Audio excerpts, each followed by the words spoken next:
Hello दोस्तों, आप सभी का स्वागत है मेरा यूट्यूब चैनल सुबह स्टडी पे। आज हम लोग पढ़ेंगे जो किरण बुक है जिसमें बिहार के सभी एग्जाम का प्रीवियस ईयर दिया गया है, उसका अगला पार्ट। तो चलिए शुरू करते हैं। इसमें पहला क्वेश्चन हो जाएगा, भारतीय संसद का संयुक्त अधिवेशन निम्नलिखित में से कौन बुला सकता है। तो भारतीय संसद के जो संयुक्त अधिवेशन है ये कौन बुलाएंगे, तो ये अनुच्छेद 108 के तहत बुलाते हैं राष्ट्रपति। और इसका कहेगा अध्यक्षता कौन करता है, तो लोकसभा के जो अध्यक्ष हैं वो इसका अध्यक्षता करते हैं। आगे बढ़ेंगे, अगला हो जाएगा, उड़ीसा की पूर्व राजधानी कहाँ थी। उड़ीसा की पूर्व राजधानी कहाँ थी, तो उड़ीसा की जो पूर्व राजधानी थी ये थी कटक। ऑप्शन हो जाएगा 2। वर्तमान में कहाँ है, तो भुवनेश्वर है। आगे बढ़ेंगे, अगला क्वेश्चन हो जाएगा, उपराष्ट्रपति किस सदन का पदेन सभापति होता है। उपराष्ट्रपति किस सदन का पदेन सभापति होते हैं, तो ये होते हैं अनुच्छेद 64 के तहत राज्यसभा के। ऑप्शन हो जाएगा 2। आगे बढ़ेंगे, भारत के निम्न राष्ट्रपति निर्विरोध चुने गए थे। भारत के कौन से राष्ट्रपति हैं जो कि निर्विरोध चुने गए थे, तो ये हो जाएंगे नीलम संजीव रेड्डी। ऑप्शन हो जाएगा 1। आगे बढ़ेंगे, अगला क्वेश्चन हो जाएगा, राज्य सरकार को सबसे अधिक राजस्व प्रदान करता है। राज्य सरकार को सबसे अधिक राजस्व कौन प्रदान करता है, तो ये करता है कौन, तो बिक्री कर। ऑप्शन हो जाएगा 1। कौन प्रदान करता है, बिक्री कर। आगे बढ़ेंगे, अगला क्वेश्चन है, भारत के संविधान निर्माताओं ने निम्न में से कौन सा लक्षण अमेरिका के संविधान से ग्रहण किया है। कह रहा है कि भारत के संविधान में कौन सा लक्षण है जो कि अमेरिका के संविधान से ग्रहण किया गया है। तो देखते हैं, न्यायिक समीक्षा ये तो लिया गया है अमेरिका से। मौलिक अधिकार भी अमेरिका से लिया गया है। सर्वोच्च न्यायालय के न्यायाधीशों को पद से हटाने की जो प्रक्रिया है ये भी लिया गया है अमेरिका से। तो इसमें हो जाएगा उपरोक्त में से सभी। आगे बढ़ते हैं, अगला क्वेश्चन हो जाएगा, भारतीय संविधान का कौन सा अनुच्छेद राज्य सरकार को ग्राम पंचायत के संगठन का निर्देश देता है। तो ग्राम पंचायत के संगठन के निर्देश देता है, अनुच्छेद हो जाएगा 40। आगे बढ़ते हैं, अगला क्वेश्चन हो जाएगा, अगला है, भारत के संविधान में कितनी भाषाओं को मान्यता दी गई है। तो भारत के संविधान में 22 भाषाओं को मान्यता दी गई है। आगे हो जाएगा, भारत का उपराष्ट्रपति किसका पदेन सभापति होता है, तो ये होते हैं राज्यसभा के। ऑप्शन हो जाएगा 3। आगे बढ़ेंगे, भारत के मुख्य न्यायाधीश की सेवानिवृत्ति की आयु क्या है। तो भारत के मुख्य न्यायाधीश की सेवानिवृत्ति की जो आयु सीमा है ये है 65 वर्ष। आगे बढ़ते हैं, अगला क्वेश्चन हो जाएगा, भारत के राष्ट्रपति द्वारा 2 व्यक्तियों को किसका प्रतिनिधित्व करने हेतु लोकसभा का सदस्य बनने के लिए मनोनीत किया जा सकता है। तो ये हो जाएंगे आंग्ल भारतीय। ऑप्शन हो जाएगा 1। अगला क्वेश्चन है, राज्यों के गवर्नर संविधान के अंतर्गत किसके प्रति अपने आचरण के लिए उत्तरदायी हैं। जो राज्य के गवर्नर होते हैं ये संविधान के अंतर्गत किसके प्रति अपने आचरण के लिए उत्तरदायी हैं। तो ये किसके प्रति होते हैं, तो ये होते हैं राष्ट्रपति के प्रति। ऑप्शन हो जाएगा 4। आगे बढ़ेंगे, भारतीय संविधान में किस आधार पर आरक्षण प्रदान किया गया है। तो भारत के संविधान में आरक्षण जो प्राप्त हुआ है ये जाति के आधार पर किया गया है। आगे बढ़ेंगे, कोई विधेयक को धन विधेयक होने का अंतिम निर्णय कौन देता है। यानी कोई विधेयक धन विधेयक है या नहीं इसका निर्णय अंतिम रूप से कौन देगा। तो ये देते हैं लोकसभा के अध्यक्ष। ऑप्शन हो जाएगा 2।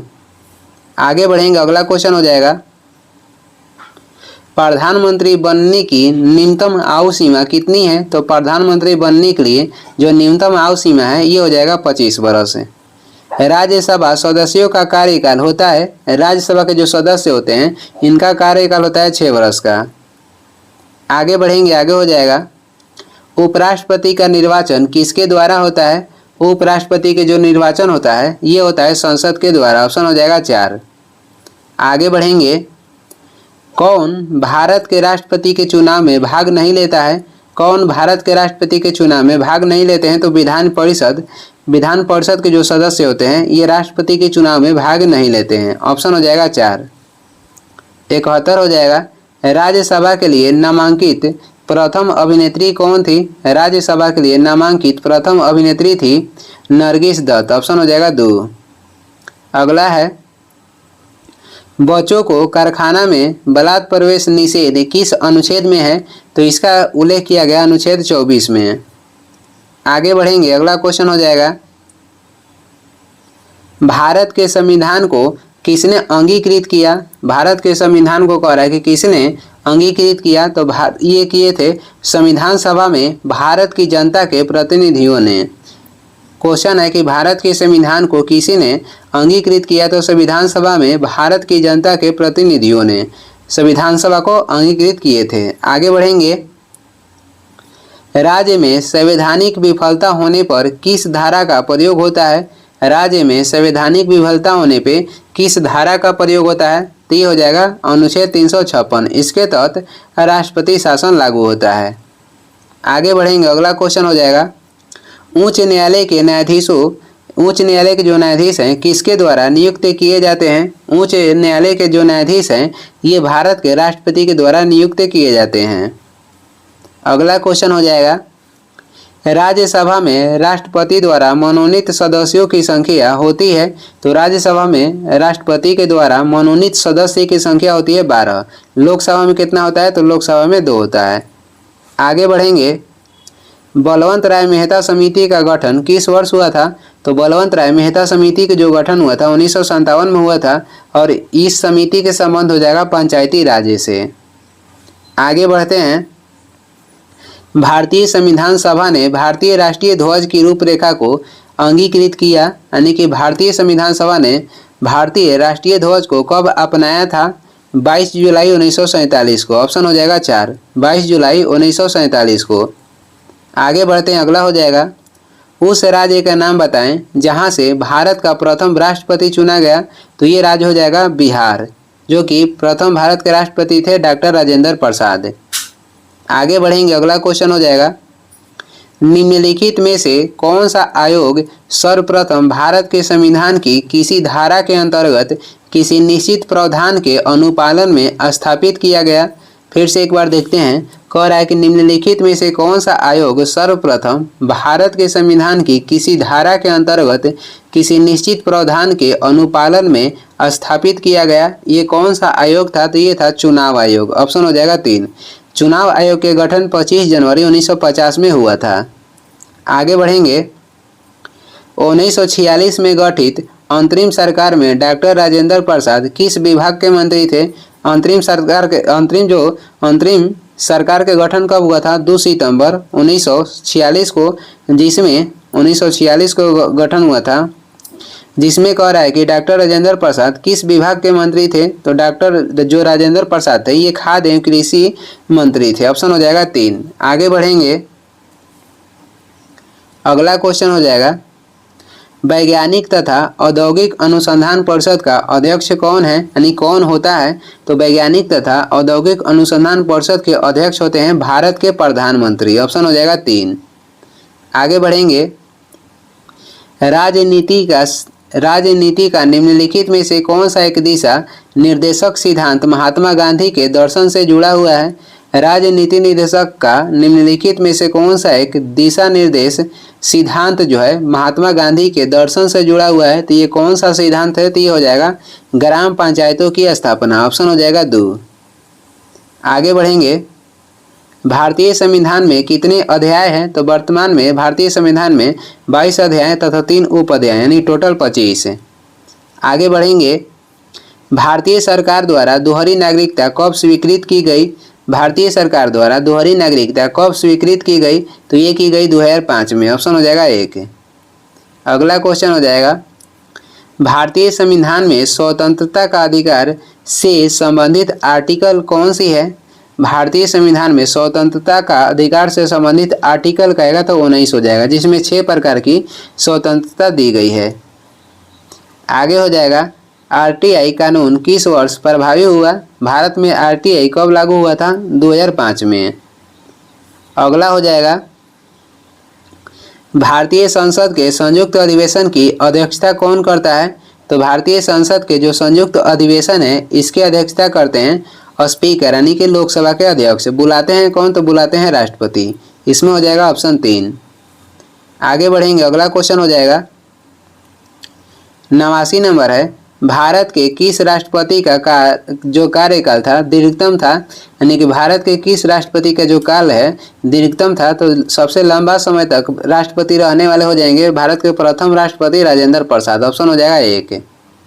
अगला है, किस संशोधन द्वारा पंचायतों को संवैधानिक दर्जा दिया गया? किस संशोधन के द्वारा पंचायतों को संवैधानिक दर्जा दिया गया? ये हो जाएगा 73वां संविधान संशोधन। ऑप्शन हो जाएगा 3। आगे है, राष्ट्रपति अपना त्याग पत्र देते हैं, तो राष्ट्रपति अपना त्याग पत्र उपराष्ट्रपति को देते हैं। ऑप्शन हो जाएगा 3। अगला क्वेश्चन हो जाएगा, भारत के सर्वोच्च न्यायालय के न्यायाधीश की सेवानिवृत्ति आयु कितनी है? तो भारत के सर्वोच्च न्यायालय के न्यायाधीश के सेवानिवृत्ति आयु कितनी है? तो ये हो जाएगा 65 वर्ष। सर्वोच्च न्यायालय, भारत के जो सर्वोच्च न्यायालय है उनका मुख्य न्यायाधीश तथा न्यायाधीश, ये दोनों को जो सेवानिवृत्ति की आयु है ये है 65 वर्ष। आगे बढ़ेंगे, स्वतंत्र भारत के प्रथम गृह मंत्री कौन थे? तो स्वतंत्र भारत के प्रथम गृह मंत्री हो जाएंगे सरदार वल्लभ भाई पटेल। ऑप्शन हो जाएगा 2। अगला है, भारत के राष्ट्रपति के चुनाव के लिए कौन सी योग्यता आवश्यक नहीं है? भारत के राष्ट्रपति के चुनाव के लिए कौन सी कह रहा है कि योग्यता आवश्यक नहीं है? तो देखते हैं, वह भारत के नागरिक हो, इसका जरूरत है 35 वर्ष से अधिक आयु की सीमा के हो, ये भी सही है। लोकसभा का सदस्य है, ये कोई जरूरी नहीं है, राज्यसभा के सदस्य भी होके राष्ट्रपति बन सकते हैं। यही कह रहा है कि क्या आवश्यक नहीं है, तो ऑप्शन हो जाएगा 3। आगे बढ़ेंगे, शारदा अधिनियम संबंधित है। शारदा जो अधिनियम था इसका संबंध हो जाएगा बाल विवाह से। आगे बढ़ते हैं, अगला क्वेश्चन हो जाएगा, भारतीय संविधान के संदर्भ में निम्नलिखित में से कौन सा कथन सही है? भारतीय संविधान के संदर्भ में निम्नलिखित में से कौन सा कथन सही है? तो इसमें से सही कथन हो जाएगा, यह विभिन्न संविधानों का मिश्रण है। भारतीय संविधान जो है विभिन्न प्रकार के संविधान का मिश्रण है।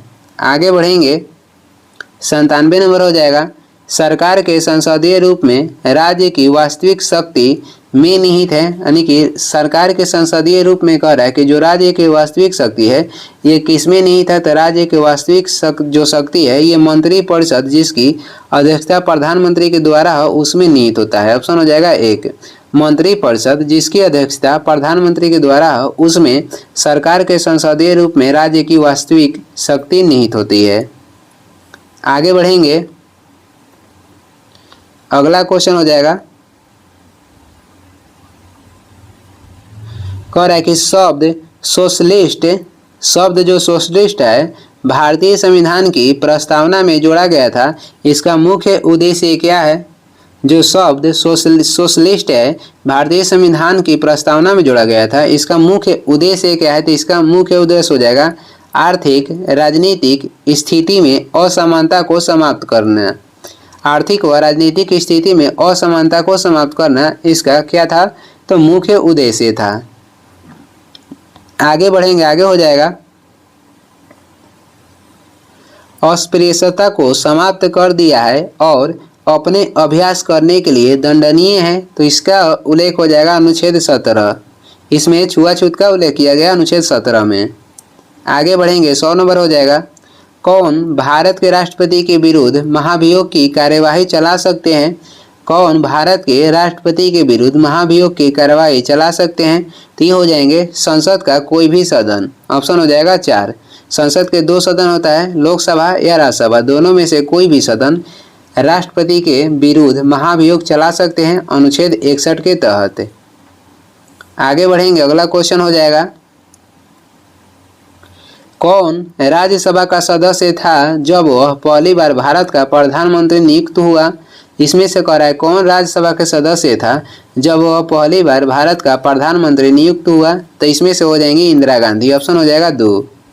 आगे बढ़ेंगे, 102 नंबर क्वेश्चन है, भारत में राज्य के मुख्यमंत्री राष्ट्रपति चुनाव में मतदान के लिए पात्र नहीं है यदि, कह रहा है कि भारत में राज्य के जो मुख्यमंत्री हैं राष्ट्रपति चुनाव में मतदान के पात्र नहीं है यदि क्या होगा? तो यदि उसे राज्य के विधान परिषद का सदस्य होना चाहिए तब वो क्या तो मुख्यमंत्री जो होंगे राष्ट्रपति के चुनाव में मतदान नहीं कर सकते हैं, क्योंकि राष्ट्रपति के चुनाव में जो है विधान परिषद भाग नहीं लेता है, और जब मुख्यमंत्री विधान परिषद के सदस्य होंगे तो राष्ट्रपति के चुनाव में भाग नहीं लेंगे। ऑप्शन हो जाएगा 3।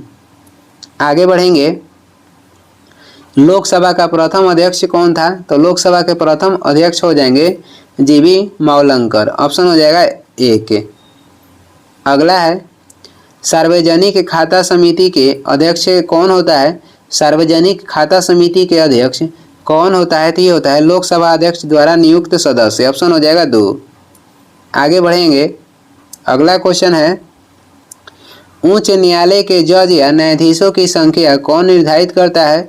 उच्च न्यायालय के जज या न्यायाधीश की संख्या को कौन निर्धारित करता है? तो ये करता है राष्ट्रपति। ऑप्शन हो जाएगा 2। अगला क्वेश्चन हो जाएगा, राज्यपाल द्वारा अनुमोदित है, राज्यपाल के द्वारा कौन अनुमोदित है? तो इसमें राज्य के विधायिका। ऑप्शन हो जाएगा 3। आगे बढ़ेंगे, अगला क्वेश्चन हो जाएगा, निम्न में से कौन लोकपाल विधेयक के बारे में सच नहीं है?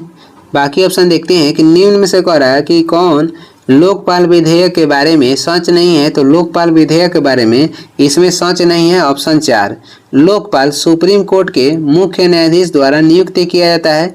यही गलत है, क्योंकि नियुक्ति इसके किसके द्वारा होता है? तो राष्ट्रपति के द्वारा होता है। बाकी ऑप्शन देखेंगे, लोकपाल सेटअप संस्थागत मंत्रियों स्खलित पर प्रतिबंध लगा सकता है। एक नियुक्त लोकपाल 5 वर्ष की एक अधिकतम अवधि के लिए पद धारण कर सकता है। लोकपाल शिकायतों के एक सरकारी नौकर के अतिरिक्त अन्य किसी भी नागरिक द्वारा किया जा सकता है। ये तीनों क्या है? तो ऑप्शन सही था। इसमें कह रहा है कि लोकपाल के बारे में कौन सही नहीं था? तो ऑप्शन 4। आगे बढ़ेंगे, अगला क्वेश्चन है, भारतीय विदेश नीति बहुत से सिद्धांतों पर आधारित है, जिसमें से एक है, भारतीय विदेश नीति जो है बहुत से सिद्धांतों पर आधारित है, जिनमें से एक क्या है? तो पंचशील नीति। ऑप्शन हो जाएगा 1। भारत में जो पंचशील समझौता हुआ था 1954 में हुआ था, भारत और चीन के बीच। आगे बढ़ेंगे, यह राजनीतिक कभी दूरसंचार विभाग के कार्यवाहक मंत्री नहीं रहे। कह रहा है कि यह राजनीतिक कभी दूरसंचार विभाग के कार्यवाहक मंत्री नहीं रहे। तो ये कौन थे? तो ए राजा। ऑप्शन हो जाएगा 1। पंडित जवाहरलाल नेहरू इस समय तक प्रधानमंत्री थे। तो पंडित जवाहरलाल नेहरू कब तक प्रधानमंत्री थे? 1964 तक। ऑप्शन हो जाएगा 2।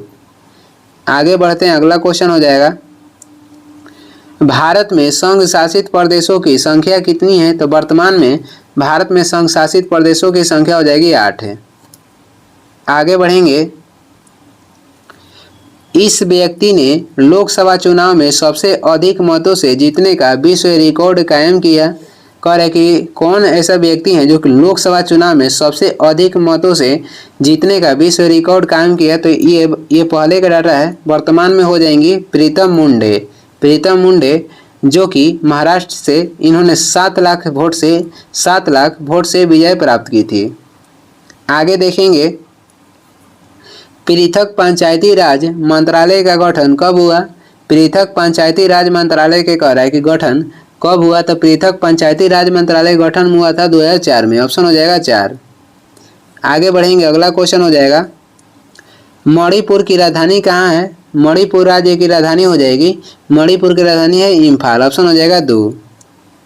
आगे बढ़ेंगे, लोकसभा के कार्यकाल की अवधि कितनी होती है? तो लोकसभा के कार्यकाल की अवधि होती है 5 साल, और राज्यसभा के सदस्य की कार्यकाल होता है 6 वर्ष। अगला है, भारत का पहला उप प्रधानमंत्री कौन था? तो भारत के पहला उप प्रधानमंत्री या गृह मंत्री थे सरदार वल्लभ भाई पटेल। अगला क्वेश्चन देखेंगे, भारत के सशस्त्र बलों का सुप्रीम कमांडर कौन है? तो भारत के सशस्त्र बलों का सुप्रीम कमांडर हो जाएंगे भारत के राष्ट्रपति। आगे बढ़ते हैं, इनमें से राज्यसभा का अध्यक्ष कौन होता है? तो राज्यसभा के जो अध्यक्ष होते हैं उपराष्ट्रपति होते हैं। अगला हो जाएगा, त्रिपुरा की राजधानी कहाँ है? तो त्रिपुरा की राजधानी हो जाएगा अगरतला। भारत का राष्ट्रपति कौन है? तो भारत के राष्ट्रपति वर्तमान में हो जाएंगी, ये पहले का डाटा है, भारत के राष्ट्रपति वर्तमान में हैं द्रौपदी मुर्मू। आगे बढ़ेंगे, राज्यसभा की नामांकित सदस्यों की संख्या कितनी है? तो राज्यसभा की नामांकित सदस्यों की संख्या हो जाएगा 12 है। अगला देखेंगे, धर्मनिरपेक्षता का क्या अर्थ है? धर्मनिरपेक्षता का अर्थ कह रहा है कि क्या है? तो राजनीतिक और सामाजिक दर्शन की व्यवस्था जो किसी एक धर्म का पक्ष नहीं ले, यानी कि सभी धर्म का समान करना, यानी सभी धर्म के जो महत्व है समान होना चाहिए। ऑप्शन हो जाएगा 4। आगे बढ़ेंगे, अगला क्वेश्चन हो जाएगा, शून्यकाल का अर्थ है। शून्यकाल के कह रहा है कि अर्थ क्या है? तो शून्यकाल के अर्थ हो जाएगा ऑप्शन के अनुसार जब अत्यंत महत्वपूर्ण मामलों पर विचार विमर्श उठाया जाता है उसे क्या कहेंगे? तो शून्यकाल। जब अत्यंत महत्वपूर्ण मामलों पर विचार विमर्श उठाया जाता है उसे शून्यकाल कहा जाता है। आगे बढ़ेंगे, इनमें से राज्यसभा का अध्यक्ष कौन होता है? तो राज्यसभा के अध्यक्ष होते हैं कौन? तो उपराष्ट्रपति। आगे बढ़ेंगे, भारत के संसद में कौन से अंग होते हैं? तो भारत के संसद में 3 अंग होते हैं, जिसमें हो जाएंगे राष्ट्रपति, लोकसभा और राज्यसभा। और भारत के संसद के सदन कहेगा तो 2 होता है, जो कि हो जाएगा उच्च सदन राज्यसभा और निम्न सदन होता है लोकसभा। आगे बढ़ते हैं, अगला क्वेश्चन हो जाएगा, संविधान के प्रारूप समिति के अध्यक्ष कौन थे? तो संविधान के प्रारूप समिति के अध्यक्ष थे भीमराव अंबेडकर। आगे बढ़ेंगे, अगला क्वेश्चन हो जाएगा, भारत का संविधान अस्तित्व में कब आया? तो भारत के जो संविधान था कह रहा है कि अस्तित्व में कब आया? 26 जनवरी 1950 को। ऑप्शन हो जाएगा 2। कोई भी विधेयक धन विधेयक है या नहीं, इसका निर्णय कौन लेता है? तो इसका निर्णय लेता है लोकसभा के अध्यक्ष। ऑप्शन हो जाएगा 3। आगे बढ़ेंगे, अगला क्वेश्चन हो जाएगा, कह रहा है कि पंचायती राज है तो पंचायती राज 3 स्तरीय व्यवस्था है। ऑप्शन हो जाएगा 1। अगला है, भारतीय संविधान कब लागू किया गया? तो भारत के संविधान जब लागू हुआ था तो भारत के संविधान लागू हुआ 26 जनवरी 1950 को। ऑप्शन हो जाएगा 4। और इसे अंगीकृत किया गया था 26 नवंबर 1949 को और लागू हुआ 26 जनवरी 1950 को। आगे बढ़ेंगे, भारत ने अपना संविधान कब स्वीकार किया? तो भारत ने अपना संविधान स्वीकार किया था 1950 को। आगे बढ़ेंगे, भारतीय संविधान की आत्मा किसे कहा जाता है? तो भारतीय संविधान के आत्मा कहा जाता है संवैधानिक उपचार के अधिकार को, जिसका उल्लेख अनुच्छेद 32 में किया गया है। और ये कौन कहे थे? तो ये कहे थे भीमराव अंबेडकर। तो ऑप्शन अनुसार हो जाएगा इनमें से कोई नहीं। और ये इस वीडियो के लास्ट क्वेश्चन है। वीडियो को लास्ट तक देखने के लिए धन्यवाद। वीडियो पसंद आ रहा है तो लाइक करें, चैनल पर नए हैं तो सब्सक्राइब करें, सुझाव एवं सलाह देना है तो कमेंट करके ज़रूर बताएं। और इसका PDF चाहिए तो डिस्क्रिप्शन में टेलीग्राम के लिंक है, वहां से डाउनलोड कर लीजिए, या टेलीग्राम पे सर्च भी कर सकते हैं सुबह स्टडी। Thank you.